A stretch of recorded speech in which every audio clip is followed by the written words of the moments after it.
Hello guys, welcome back to my YouTube channel Ghumakkad Sunny और मैं हूं आपका दोस्त सनी। तो आज इस वीडियो में मैं आपके साथ शेयर करने वाला हूं TM30 के बारे में, जो मैंने आपको पिछली वीडियो में बताया था कि TM30 फॉर्म जो है वो कैसे फिल करना है, क्या क्या डॉक्यूमेंटेशन देने हैं, उसकी क्या इम्पोर्टेंस है और क्या वो कैसे उसको फिल कर सकते हैं। सारी चीज़ें मैं इस वीडियो में आपके साथ शेयर करने वाला हूँ। तो आज वीडियो को पूरा देखें और कोई भी प्रॉब्लम है तो आप मुझसे पूछ सकते हैं। अगर आप लेट आओगे तो यही होगा। मैंने लास्ट वीडियो में भी बताया था कि आप जितना जल्दी आओगे उतना फ़ायदे में रहेगा। अभी देख सकते हो आप कितनी सारी लाइन लग रही है यहाँ पे। मतलब अभी सुबह का 8 बजे हुए हैं, 8:36 हो रहे हैं और लाइन आप देख सकते हैं। तो इससे अच्छा है कि आप जितना जल्दी आओगे उतना जल्दी फ्री हो जाओगे, क्योंकि मेन ऑफिस है ये चांगवतना, तो क्रश तो ज़्यादा हो गई। चलिए चलते हैं। तो आज इस वीडियो में मैं आपको बताने वाला हूँ TM30 फॉर्म के बारे में कि क्या है ये, कैसे भर सकते हैं और कहाँ सबमिट करना है। इसके बारे में पूरी डिटेल सारी इस वीडियो में आपके साथ शेयर करने वाला हूँ, क्योंकि ये जो होता है वो बहुत ही इंपॉर्टेंट पार्ट है। अगर आप थाईलैंड आ रहे हैं और आप अपने किसी फ्रेंड के यहाँ या अपने किसी दोस्त के यहाँ पे या फिर आप किसी रिलेटिव के पास रुक रहे हैं, तो ये फॉर्म आपको ज़रूरी है फिल करना। क्योंकि जब आप वीज़ा एक्सटेंशन के लिए आएंगे या फिर आप अपना वीज़ा कन्वर्ट करने के लिए जाएंगे या फिर आप जब इंडिया वापस जाएंगे तो वो आपसे पूछ सकते हैं। इसमें अगर ऐसा नहीं है कि आप सबको फिल करना है। जो यहाँ पे लॉन्ग स्टे करने वाला, जैसे कि आप स्टिकर वीज़ा लेके आ रहे हैं, तो स्टिकर वीज़ा लाने के बाद आप यहाँ पे अपने फ्रेंड के यहाँ रुक रहे हैं, बट आप इंडिया से 7 डेज़ या 10 डे का ट्रिप दिखा के लाएँ, तो ये फॉर्म आपको फिल करने की आवश्यकता पड़ेगी। और ये कंपलसरी फॉर्म है जो आपको फिल करना है, TM30 जिसको बोलते हैं, क्योंकि ये वीज़ा एक्सटेंशन में काम आने वाला है। आप अगर अपना वीज़ा को कन्वर्ट करवा लें नॉन ओ या नॉन बी में, तो ये सबके अंदर ये फॉर्म आपसे मांगेंगे वो कि आपने TM30 फॉर्म भरा है कि नहीं भरा।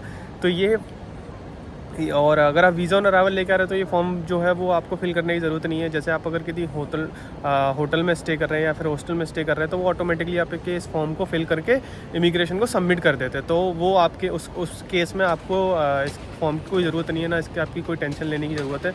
ये सिर्फ उनके लिए जो यहाँ पे मोर देन 15 डेज़ और 30 डेज़ स्टे करने वाले हैं, क्योंकि ये जो फॉर्म है वो आपका डिपेंड करता है कि आप किस रेजिडेंस पे स्टे करने वाले हैं। तो इस फॉर्म को मैं आज आपको बताऊंगा कैसे फिल करना है, सारी डिटेल पूरा। और ये ऑनलाइन भी आप फिल कर सकते हैं, ज़रूरी नहीं है कि आपको इमिग्रेशन ऑफिस आना पड़े इसको सबमिट करने के लिए, और या ऑनलाइन भी फिल कर सकते हैं। और इस फॉर्म को जो फिल करने का जो मेन पर्पज़ ये होता है कि जैसे कि आप किसी के यहाँ स्टे कर रहे हो, तो आप इमिग्रेशन को एक जस्ट इन्फॉर्म कर रहे हो कि मैं इस प्लेस पे स्टे कर रहा हूँ। तो इमिग्रेशन वाले जो है वो आपके कोई प्रॉब्लम होगी या कोई भी एक्सीडेंट होता है तो इन केस आपके साथ, तो वो आपको ईजिली ढूंढ सके आप कहाँ पे स्टे कर रहे थे या आप कहाँ पे रुके हुए थे। तो उसके लिए ये फॉर्म फिल करवाते हैं।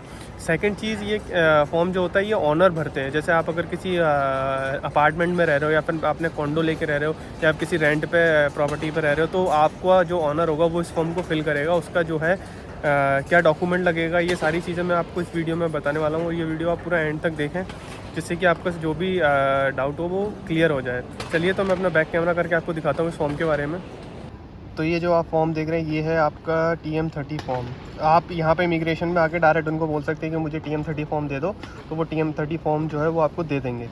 ये TM30 फॉर्म जो होता है वो आपके वैसे तो ऑनर को फिल करना होता है, या फिर आप भी फिल कर सकते हो यहाँ पे आके इस फॉर्म को। ये 2 पन्ने का फॉर्म है, आप ये देख रहे हो यहाँ पे बैक में डिटेल। तो इसमें क्या होता है कि सबसे पहले आपको इसमें सारी डिटेल भरनी पड़ती है कि आप कहाँ से आए, कैसे आए, कौन सा वीज़ा लेके आए, कितने दिन के लिए स्टे कर रहे हैं, ये सारी चीज़ें। तो आप देख सकते हैं notification from house master owner और the boss of the residence return alien has stay.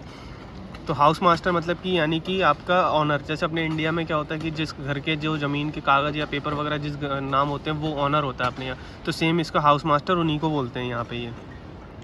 तो यहाँ पे रिटर्न डेट आपका, मंथ, ईयर, और immigration office of local police, full name आपका, नेशनलिटी, प्रेजेंट एड्रेस मतलब कहाँ पे रुक रहे हैं या कहाँ कोई कॉन्डो में या फिर आप किसी के घर पे रुके हो तो वहाँ का एड्रेस, रोड, सब डिस्ट्रिक्ट आपकी, और प्रोविंसेस जैसे आप बैंकॉक में हो या फिर आप चियांग माई या फिर आप अयुथया, कहीं पे भी आपका प्रोविंसेस है तो आप यहाँ स्टे कर सकते हैं।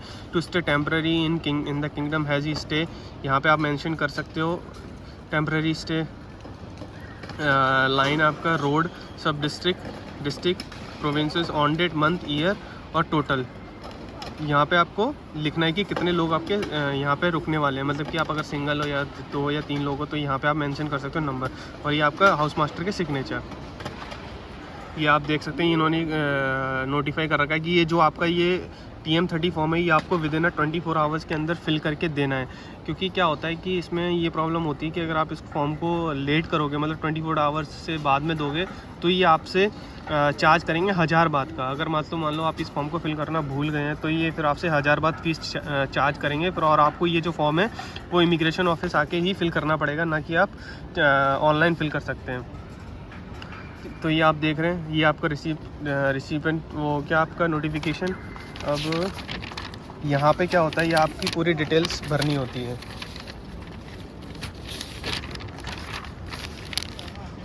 ये आप देख रहे हो यहाँ पे ये आपका पूरा इन्होंने टेबल बना रखी है इसमें कि आपके कितने लोग रुके हुए हैं, क्या है पूरा डिटेल, नेम आपका और सरनेम, नेशनलिटी, पासपोर्ट नंबर, किस डेट को आप आए थे, वीज़ा आपका कौन सा है, स्टिकर वीज़ा, नॉन हो या जो भी आपका वीज़ा है वो आपको लिखना है। एक्सपायर कब हो रहा है आपका, पॉइंट ऑफ एंट्री है मतलब आप लैंड से आए हो या फिर आप अगर एयरपोर्ट से आए तो कौन से एयरपोर्ट से आए हो। अराइवल कार्ड, TM नंबर, तो ये अराइवल कार्ड जो है वो अपना स्किप हो चुका है तो ये आपको फिल करने की ज़रूरत नहीं है।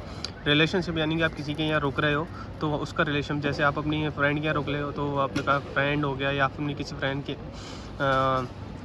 दोस्त के यहाँ रुक रहे हो तो वो दोस्त का आपका वो हो गया कि भाई मेरा ये दोस्त है, या फिर आप किसी फैमिली मेम्बर के रुक रहे हो तो ये वहाँ पे फिल करना होता है। ये सारी चीज़ें आपको इस फॉर्म के अंदर फिल करनी है।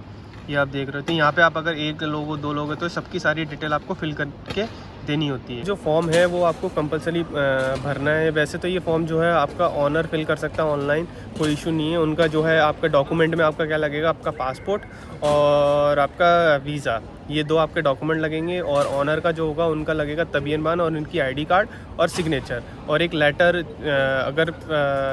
अगर आप ऑनर जो है वो फिल नहीं कर पाता है तो वो अपने किसी रिलेटिव को भेज सकता है ऑन बिहाफ कि भाई ये मेरा जो डॉक्यूमेंट ये फिल करके, तो एक उसका लेटर आता है जिसको वो फिल करके ऑनर के साइन वगैरह सब कुछ करके वो इस फॉर्म को इमिग्रेशन में आके फिल कर सकता है। मैं तो आपसे ये कहूँगा कि जब आप थाईलैंड आ रहे हैं तो आते ही ये सबसे पहले आप इस फॉर्म को फिल कर दें, जिससे कि आप टेंशन फ्री हो जाएं।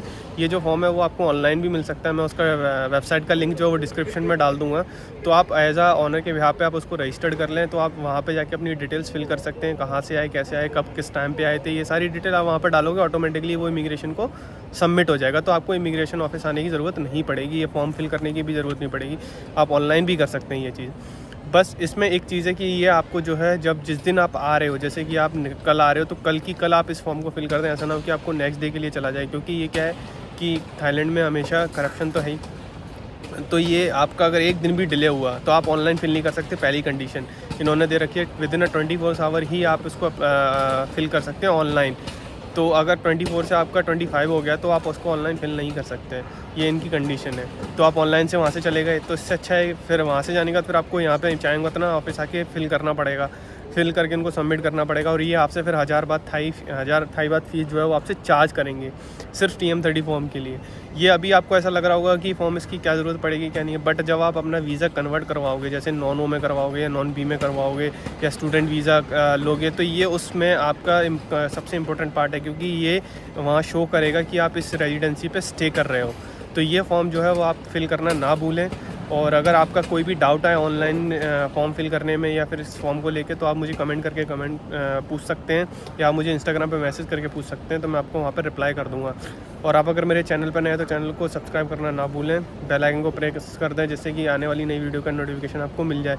और कोई भी थाईलैंड से रिलेटेड आपकी क्वेरी है या कोई भी क्वेश्चन है वीज़ा ऑन अराइवल से लेके, या फिर आपका स्टिकर वीज़ा है, या फिर यहाँ पे कैसे नॉनों को नॉन भी, जो भी आपकी क्वेरीज है आप मुझे बेझिझक आप मुझसे पूछ सकते हैं। चलिए चलते हैं। और आपको मैंने बताया था कि पिछले लास्ट वीडियो में कि हमने एक टूरिस्ट एजेंसी स्टार्ट की है। तो अगर आपको कोई भी थाईलैंड या बैंकॉक के अंदर आपका कोई भी टूर पैकेज चाहिए तो आप मुझे भी कांटेक्ट कर सकते हैं मेरे इंस्टाग्राम पे मैसेज करके कि हम 4 लोग या ग्रुप टूर में हैं, तो मैं उसकी डिटेल भी आपको शेयर कर दूँगा, तो आप उसका भी मुझसे पूछ सकते हैं। चलिए चलते हैं, मिलते हैं नेक्स्ट वीडियो में।